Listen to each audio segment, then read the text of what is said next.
Esse é o Ancapso e nós vamos falar agora sobre o planejamento da direita no pós-eleições, né? A gente já fez um vídeo falando sobre como é que a esquerda viu a eleição. A eleição não acabou ainda, né? Aliás, a eleição, o segundo turno, acontece amanhã, dia 27, e eu vou acompanhar aqui a partir das 5 da tarde aqui no Ancapso. Então não deixem de passar por aqui para a gente acompanhar o resultado final do segundo turno, a partir das 5 da tarde.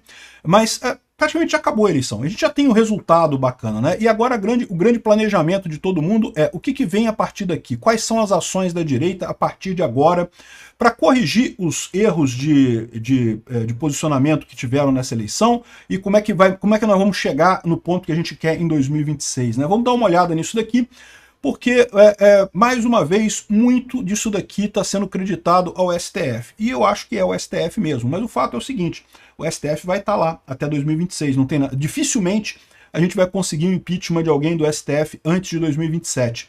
Mas, e aí, como é que a gente vai agir nesse meio tempo? Quais que são os riscos? Quais que são as propostas, né?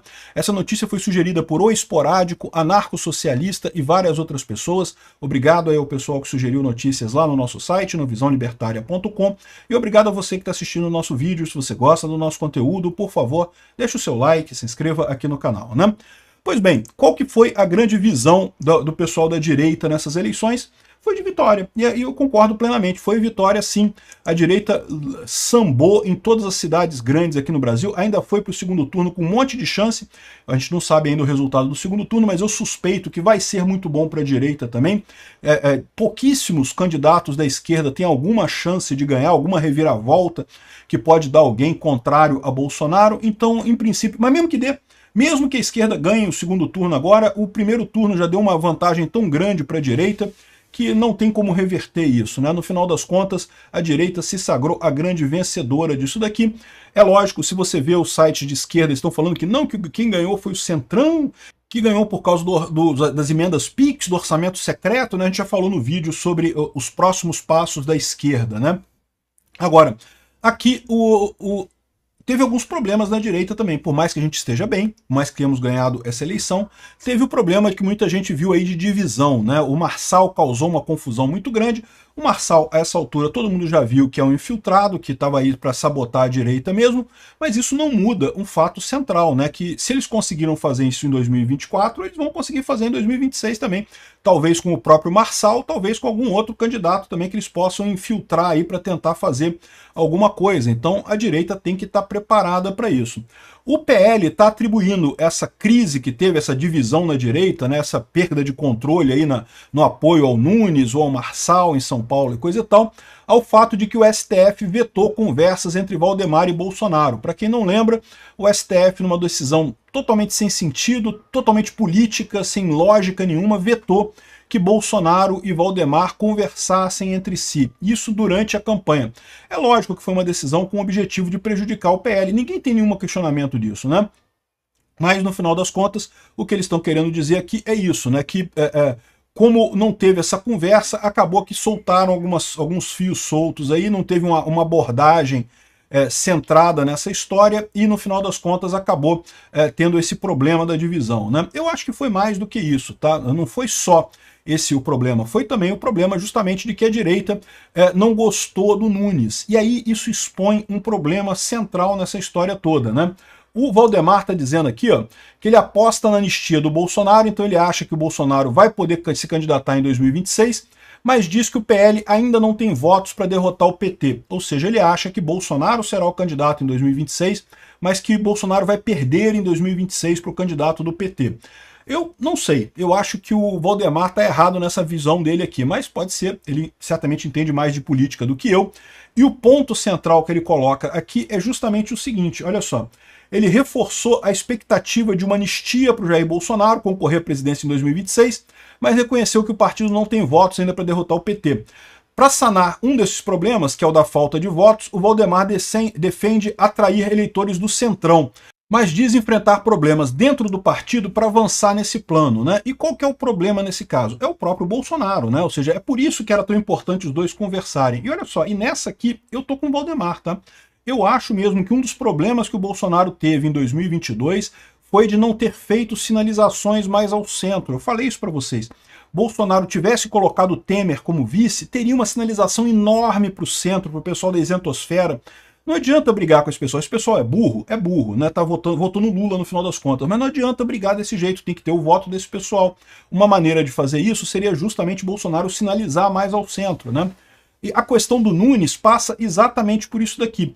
Por um lado, o Nunes foi uma decisão de justamente apelar ao centro, né? O Bolsonaro fez um apoio, uma ligação para o pessoal do centro. Por outro lado, isso abriu margem para uma figura como o Marçal tentar captar a extrema-direita. O que deixou claro essa briga lá em São Paulo é que, no final das contas, o apelo ao centro ainda ficou maior do que o pessoal que pegou a extrema-direita. Então, é o que eu falo para vocês. Cada vez mais o pessoal está antissistema aqui no Brasil. Mas usar a carta antissistema é muito arriscado. Antissistema você só consegue ser uma vez, meu amigo. No momento que você foi eleito, você não é mais antissistema, agora você faz parte do sistema.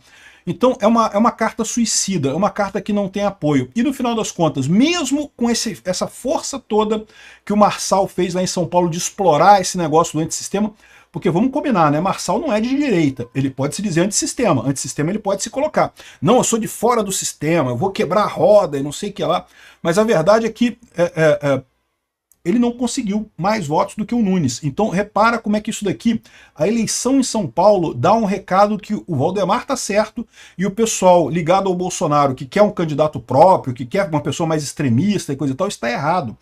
No final das contas é isso mesmo, o Bolsonaro tem que sinalizar o centro. Eu não estou dizendo que Bolsonaro tem que ceder totalmente ao centro. Eu estou dizendo que Bolsonaro tem que conversar com o centro, tem que negociar com o centro. Tem que chegar no meio termo para conseguir apoio suficiente e conseguir votos para ganhar em 2026. Isso é fundamental na história. E eu já falava isso em 2022 também. Acho que o Bolsonaro deveria ter feito acenos para o centro nessa época. Ah, Peter, mas você está querendo abraçar o centrão, sentar no colo do Valdemar. Pois é, o Marçal não sentou no colo do Valdemar. E onde é que está o Marçal agora? Fazendo entrevistinha com Boulos. Não tem jeito, meu amigo. Para ganhar, você tem que atrair o centro. A extrema-direita é forte? É muito forte mesmo. O pessoal que é antissistema e coisa e tal é forte? É muito forte. Tá reforçando cada vez mais. Eu não tenho dúvida disso.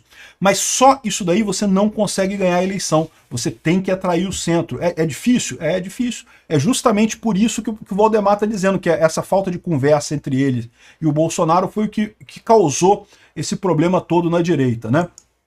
É lógico que vai ter um monte de gente querendo... As mesmas pessoas que criticavam o Bolsonaro por ele ser extremista em 2022, agora criticam o Bolsonaro por ele estar sentado no colo do centrão. Essas pessoas não importam. É só meia dúzia de mal amado por aí que está falando esse tipo de coisa. Esquece esse pessoal, deixa pra lá, faz o que eu faço. Eu bloqueio a galera, nem entra em discussão com esse povo, bloqueio, paro de assistir, não quero nem saber. Não percam tempo discutindo com esse pessoal, porque esse pessoal já perdeu em 2026, né? O outro grande eixo, então, ou seja, um eixo que o Bolsonaro tem que fazer agora, uma área de atuação da direita, é resolver essa questão internamente, conversar e chegar na decisão final, aí como é que vai ser esse enfrentamento em 2026, que vai ter que ser mais próximo do centro, pode ter certeza. E daí que eu digo também que o Tarcísio é uma opção excelente. O outro grande eixo é justamente com a questão da anistia, né? Anistia a Bolsonaro será condição de apoio do PL nas eleições do Congresso, para a Câmara e para o Senado. O PL tem bastante força na Câmara. No Senado eu não sei se tem tanta força assim não. Mas de qualquer forma, eu acho que é melhor fazer o que o Bolsonaro está querendo. O Bolsonaro não quer ser incluído na anistia. O Bolsonaro quer...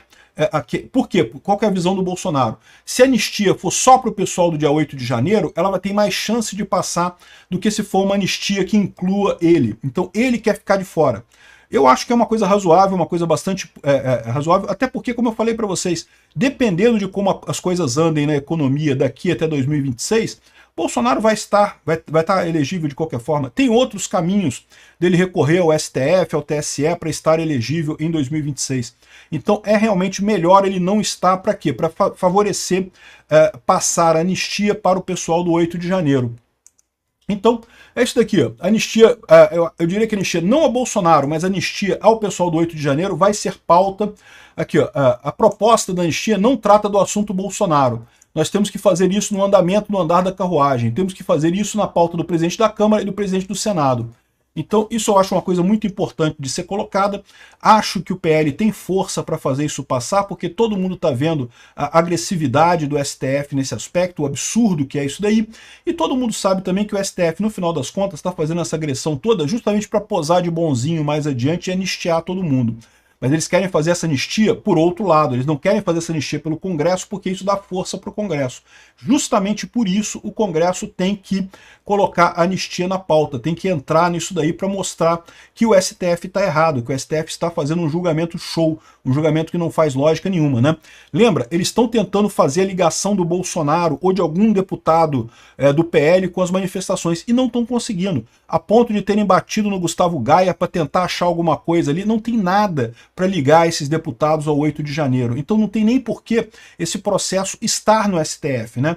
A justificativa para ele estar no STF é porque teria envolvimento de pessoas com foro privilegiado. Só que não tem esse envolvimento, não encontraram esse envolvimento com ninguém. Estão fazendo coisas desesperadas aí, Fishing Expedition para pegar o celular do Gaia para ver se acha alguma coisa. Enfim, esse eu acho que tem que ser o caminho, realmente, buscar anistia para o pessoal do 8 de janeiro e forçar na questão da eleição de senadores em 2026. Esse é o ponto central. A gente tendo o Senado em 2026, a coisa muda completamente de figura. Ter o presidente é uma coisa interessante também. Pode ser qualquer um, pode ser o Bolsonaro, pode ser a Michele, pode ser o Tarcísio, mas o mais importante é ter o Senado. Isso é que vai fazer uma diferença fundamental a partir de 2027. Acho que a gente tem a faca e o queijo na mão para ganhar a eleição de 2026. Vamos ver se a gente consegue superar essas dificuldades aí. Obrigado por assistir o vídeo até o final. Além de curtir, compartilhar e se inscrever no canal, considere se tornar patrocinador com valores a partir de R$ 1,99. Clique no botão Seja Membro abaixo para saber as condições e vantagens de patrocinar o canal. Mais informações sobre o nosso projeto, visite nossos sites indicados na tela.